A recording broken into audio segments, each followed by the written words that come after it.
Hello everyone, welcome back to another video. My name is Atul Sahay और मैं JEE mains and advanced drop year में क्या strategy follow करें, कौन से क्वेश्चंस करें, कहां से लेक्चर देखें, कैसी स्ट्रेटजी होती है एक ड्रॉप जेईई बच्चे की 2026 फर्स्ट अटेम्प्ट की या फिर जनवरी अटेम्प्ट की। तो अभी उसमें 7 महीने बचे हैं। हम जून से लेकर दिसंबर तक अपना प्रिपरेशन टाइम मान के चलेंगे। हम जनवरी मंथ को अपना कंसर्न होगा कि अगर हम भैया जनवरी अटेम्प्ट को टारगेट ना करें और सिर्फ अप्रैल अटेम्प्ट को टारगेट करें तो हमें 2 मंथ एक्स्ट्रा मिलेंगे या फिर 3 मंथ एक्स्ट्रा मिल जाएंगे। तो हम सीधा अप्रैल अटेम्प्ट टारगेट करते हैं और एक्स्ट्रा टाइम जो होगा उसमें भी प्रिपरेशन करेंगे और अप्रैल अटेम्प्ट को और अच्छा करने की कोशिश करेंगे और जनवरी अटेम्प्ट छोड़ देंगे या फिर जनवरी अटेम्प्ट को एज अ मॉक टेस्ट की तरह दे देंगे। तो क्या ये स्ट्रेटजी सही होगी भैया? बिल्कुल नहीं। एक बात जो hello everyone, welcome back to another video. My name is Atul Sahay और मैं JEE mains and advance 2024 clear कर चुका हूं और मैं करंटली डीटीयू में BTech second year student. So as per आप सबकी डिमांड की भैया ड्रॉप ईयर है, ड्रॉप ईयर में क्या स्ट्रेटजी फॉलो करें, कौन से क्वेश्चंस करें, कहां से लेक्चर देखें, कैसी स्ट्रेटजी होती है एक ड्रॉपर जेईई बच्चे की, आपके अपने पर्सनल एक्सपीरियंसेस बताओ भैया, आपने ड्रॉप में कैसे तैयारी करी, क्या फॉलो करा। तो उन सारी चीजों के साथ आज हम आ चुके हैं इस वीडियो में और इस वीडियो में एक एक करके हम वो सारी चीजें डिस्कस कर रहे होंगे और एक ड्रॉप ईयर के बच्चे को क्या स्ट्रेटजी फॉलो करनी चाहिए उस बारे में बात कर रहे हूँ। तो वीडियो स्टार्ट करने से पहले मैं एक डिस्क्लेमर देना चाहूंगा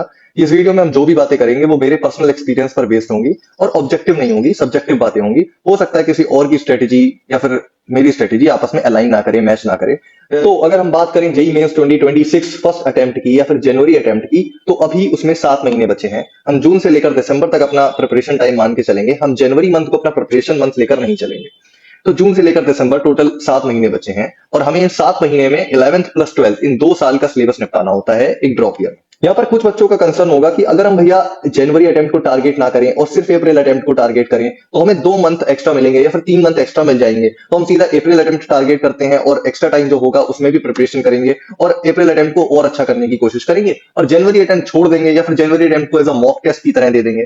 तो क्या ये स्ट्रेटेजी सही होगी भैया? बिल्कुल नहीं। एक बात जो आप सभी को किसी भी हाल में फॉलो करनी है, चाहे आपकी प्रिपरेशन अच्छी हो, खराब हो, आपने पहले जेईई की तैयारी की हो या आप पहली बार स्टार्ट कर रहे हो, कि आपको किसी भी हाल में जनवरी अटेम्प्ट को मॉक टेस्ट की तरह नहीं लेना है। जनवरी अटेम्प्ट को ही अपना लास्ट अटेम्प्ट मानकर देना है और जनवरी अटेम्प्ट में अच्छे से अच्छा स्कोर लाने की कोशिश करनी है। अप्रैल अटेम्प्ट आपके लिए एक बैकअप की तरह हो सकता है कि अगर आपका जेईई मेंस का जनवरी अटेम्प्ट किसी वजह से, किसी कारणवश अगर बिगड़ गया तो आप उस अप्रैल अटेम्प्ट में अपना स्कोर दोबारा से अच्छा कर पाओ। ना कि अप्रैल अटेम्प्ट इसलिए है कि आप उसी पर टोटल रिलाय करो कि अप्रैल अटेम्प्ट को ही फाइनल अटेम्प्ट मानकर देना है। अब बात करते हैं कि आपकी तैयारी किस तरीके से होनी चाहिए। तैयारी में बहुत नॉर्मल सी चीजें हैं, कोई ज्यादा बहुत बड़ी चीजें नहीं है जो आपको इधर उधर भागना पड़े। एक सिंपल सा रोड मैप होता है, lectures, then notes, then DPP, then revision और एक लास्ट में चीज आती है टेस्ट एंड पीवाईक्यूज। अब अगर एक एक करके इन सारी चीजों को डिस्कस करें तो सबसे पहले आते हैं लेक्चर्स। तो यार देखो, लेक्चर्स तुम किसी भी कोचिंग की फॉलो करो जो तुम्हें समझ में आ रहा है, जो भी टीचर तुम्हें अच्छा लग रहा है। ये तुम्हें मैं नहीं बता सकता कि तुम्हें इसी कोचिंग से पढ़ना है या इसी टीचर से पढ़ना है। It is totally up to you. तुम्हें ए टीचर समझ में आ रहा है तो ए से पढ़ो, बी टीचर समझ में आ रहा है बी से पढ़ो। जहां से तुम्हारी ट्यूनिंग मैच हो जा रही है, जिस भी टीचर से तुम्हारी ट्यूनिंग मैच हो रही है, वो टीचर बेस्ट है तुम्हारे लिए। अगर मैं अपना पर्सनल ओपिनियन दूं तो मैंने पीडब्ल्यू से प्रिपरेशन करी थी, जिसमें फिजिक्स मैंने सलीम सर से की थी, मैथ्स मैंने सचिन सर से की थी, फिर केमिस्ट्री में ऑर्गेनिक केमिस्ट्री मैंने रोहित अग्रवाल सर से की थी, फिजिकल केमिस्ट्री मैंने फैजल सर से की थी और इनऑर्गेनिक केमिस्ट्री मैंने अमिताभ सर से की थी। और मुझे ये सारे टीचर्स एकदम बेस्ट लगे थे और मैंने इन्हीं को शुरुआत से पकड़ा और एंड तक इन्हीं को फॉलो किया। इसीलिए मेरी प्रिपरेशन ड्रॉप में सही से हो पाई। So ending of this debate की ये टीचर, ये बैच, ये सारी चीजें वो तुम्हें खुद देखनी पड़ेंगी। तुम्हें कोई भी एक बैच या फिर एक टीचर पकड़ के एंड तक फॉलो करना पड़ेगा। वो तुम्हारा हेडेक है, वो तुम्हें देखना है कि कौन सा बैच या कौन सा टीचर सही है। अब बात करते हैं उस टीचर के लेक्चर जब तुम अच्छे से फॉलो करो, उसके बाद नोट्स बनाने हैं या नहीं बनाने हैं? बिल्कुल बनाने हैं। और जब तुम नोट्स बनाओ तो ऐसे मत बनाना कि जो टीचर तुम्हें पढ़ा रहा है बस वही तुमने पूरा छाप लिया। तुम्हें इस तरीके से बनाने हैं नोट्स कि जो तुम लिख रहे हो कॉपी में वो तुम्हें 1 साल या फिर जब जेईई आएगा तुम्हारा उस टाइम पे भी पढ़ने होंगे, उस टाइम तक दोबारा कई बार पढ़ने होंगे। तो तुम्हें वो नोट्स समझ में आने चाहिए। कई लोग बहुत बुरी तरह से नोट्स बनाते हैं कि दोबारा पढ़ने का मन नहीं करता। ऐसा नहीं करना है। तुम्हें नोट्स एकदम नीट एंड क्लीन राइटिंग में बनाने हैं कि तुम्हें खुद को तो समझ में आ जाए तुमने क्या लिखा है और उन्हीं नोट्स से तुम्हें रिवीजन करना है, ये सोचकर वो नोट्स बनाने हैं। तो हर फालतू की चीज भी मत लिखने लगना। फॉर एग्जाम्पल, टीचर ने जो थ्योरी दी है थ्योरी लिखो। बच्चे क्या करते हैं कि जो टीचर पढ़ा रहा है वो थ्योरी लिख लेते हैं बट क्वेश्चन एक भी नहीं लिखते हैं। कि अगर नोट्स खोल के देखो तो पूरी थ्योरी भरी हुई है बट एक भी क्वेश्चन है, एक भी क्लास इलस्ट्रेशन नहीं है, जो कि बहुत ही गलत बात है। अगर तुम नोट्स बना रहे हो और सपोज मैथ्स में तुमने नोट्स बनाए तो थ्योरी, फॉर्मूला, उसके बाद क्लास इलस्ट्रेशंस और क्वेश्चन भी इन्वॉल्व करो। लाइक जब तुम रिवाइज करोगे तो उस थ्योरी को रिवाइज करोगे, उस थ्योरी का क्या एक्चुअल में प्रैक्टिकल यूज है, उसके लिए वो क्लास इलस्ट्रेशन तुम्हारे नोट्स में होनी चाहिए कि तुम उन क्लास इलस्ट्रेशन या सॉल्व्ड एग्जांपल को देखकर समझ पाओ कि ये फॉर्मूला इंप्लीमेंट कैसे करना है, जो कि मैथ्स में सबसे जरूरी चीज होती है। Same in physics and same in chemistry. एक बार को केमिस्ट्री में तुम क्वेश्चंस लिखना अवॉइड कर सकते हो बट स्टिल ऑर्गेनिक और फिजिकल केमिस्ट्री के क्वेश्चंस इन्वॉल्व कर लेना। इनऑर्गेनिक के क्वेश्चंस तुम चाहो तो स्किप कर सकते हो, नोट्स में लिखना। इसके अलावा ट्राई करना जो नोट्स तुम बनाओ वो थोड़े से कंसाइज वे में बना पाओ। ऐसा नहीं होने चाहिए कि एक एक सब्जेक्ट या एक एक चैप्टर के नोट्स तुम्हारे 300 पेजों में जा रहे हैं। इससे अच्छा तो तुम एक बुक ले लो ना।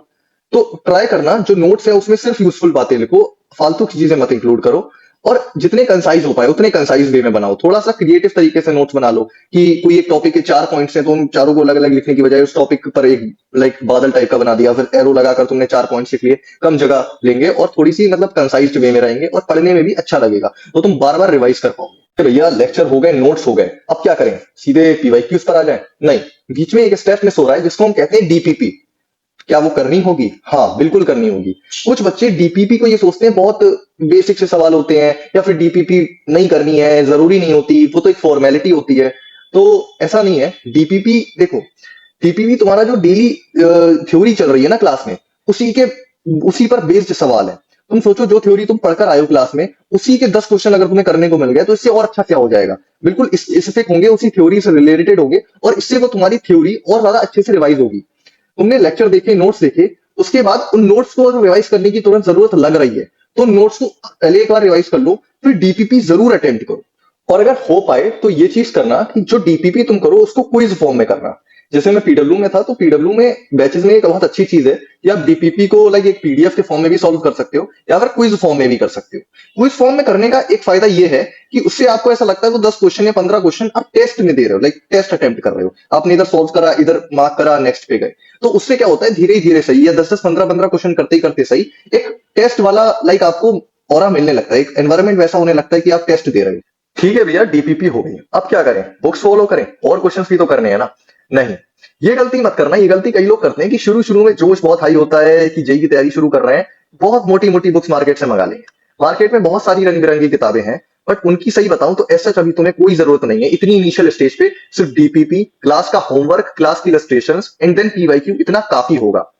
जो अभी तुम्हारे पास क्लास का होमवर्क बचा हुआ है, अभी तुम्हें उसको करने की जरूरत है डीपीपी के बाद, और उसके बाद नेक्स्ट लेक्चर में जाने से पहले बस उन्हीं नोट्स और उन्हीं क्लास इलस्ट्रेशंस को रिवाइज करो, इंस्टेड बीइंग कि तुम कोई और मोटी सी रंग बिरंगी किताब मंगाकर ट्राई करने लग रहे हो। अब एक बहुत इंपॉर्टेंट चीज जो तुम में से कई लोग अभी भी मिस कर रहे होंगे या फिर आने वाले टाइम में मिस करने लगेंगे, वो है डेली रिवीजन।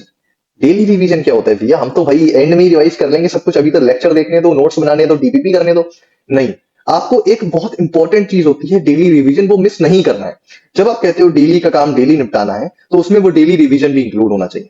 जब आप अगले दिन नेक्स्ट डे लेक्चर्स देखो नेक्स्ट टॉपिक पर, तो उससे पहले जो प्रीवियस लेक्चर के नोट्स आपने बनाए हैं वो एक बार, कम से कम एक बार तो रिवाइज होने ही चाहिए, और अगर 2 बार कर पाओ तो कर सकते हो, उसमें भी कोई बुराई नहीं है। अच्छा, रिवीजन करना कैसे है? एक बात याद रखना, फॉर एग्जाम्पल तुमने टॉपिक ए पढ़ा और टॉपिक ए के नोट्स बनाए, उनको रिवाइज करा, फिर अगले दिन टॉपिक बी पढ़ा, उसके नोट्स बनाए, उसको रिवाइज करा, अगले दिन टॉपिक सी पढ़ा, ऐसे एक एक टॉपिक पढ़ते पढ़ते फिर एक एक टॉपिक रिवाइज नहीं करना है। जो बेस्ट स्ट्रेटेजी होती है रिवीजन की, कि अगले दिन जब तुम क्लास में जा रहे हो तो सिर्फ उससे एक पहले वाली क्लास का रिवाइज मत करो, बल्कि उस चैप्टर को शुरू से रिवाइज करो। फॉर एग्जाम्पल 5 टॉपिक कर चुके हो पहले और आप 6th टॉपिक पर मूव कर रहे हो, तो जब 6th टॉपिक को पढ़ने जाओ तो सिर्फ 5th वाला टॉपिक रिवाइज करके मत जाओ, बल्कि शुरू से रिवाइज करो, टॉपिक 1 2 3 4 5, और देन 6th टॉपिक पर मूव करो। ये एक आइडियल रिवीजन स्ट्रेटेजी होती है। इससे जब वो चैप्टर एंड होगा तो तुम्हें ऐसा लगेगा ये चैप्टर तुम्हारे दिमाग में बिल्कुल छप गया है। तुम फिर जब एंड डे रिवाइज कर रहे होगे तो ऐसे एक एक पन्ने पर रुक नहीं रहे होगे, तुम फटाफट पढ़ रहे होगे कि ये ऐसे होता है, वो ऐसे होता है। इस तरीके से रिवीजन होता है एंड टाइम में तुम्हारा, अगर तुमने शुरू से अच्छे से रिवाइज करा होगा। और मैं फिर से कहूंगा कि अगर तुमने अपनी ये वाली आदत डेली रिवीजन की छोड़ दी या किसी तरह स्किप करने लगे तुम अपना डेली रिवीजन, एक बार को तुम्हारी डीपीपी छूट रही है या कभी को नहीं हो पाई, कोई प्रॉब्लम नहीं है। बट अगर ये डेली रिवीजन वाली आदत तुमने छोड़ने की कोशिश करी तो तुम्हारी प्रिपरेशन किस तरह से बिगड़ेगी ये अभी तुम्हें खुद अंदाजा नहीं है। बच्चे एंड में आके फंस जाते हैं कि अरे मैंने रिवीजन करा नहीं है, सिर्फ थ्योरी के नोट्स बने हुए हैं, और वो थ्योरी इतनी इतनी मोटी नोट्स बना के बैठे होते हैं, कुछ रिवाइज नहीं होता है, इतनी बुरी तरह क्वेश्चन, क्योंकि फिर वो इस हालत में नहीं है ना कि पीवाईक्यू भी लगा पाए। तुम्हें पीवाईक्यू करने के लिए पहले थ्योरी के रिवीजन की जरूरत होती है, उनका वो भी कंप्लीट नहीं होता। तो इसलिए कुछ भी हो जाए, लाइक डेली अगर तुम्हें 1 घंटा लगता है रिवाइज करने में अपने पीसीएम तीनों सब्जेक्ट्स को, तो वो 1 घंटा कहीं से भी निकालो, चाहे फिर तुम्हें अपनी नींद 1 घंटे से कम करनी पड़े, बट ये डेली रिवीजन तुम किसी भी हाल में स्किप नहीं कर सकते।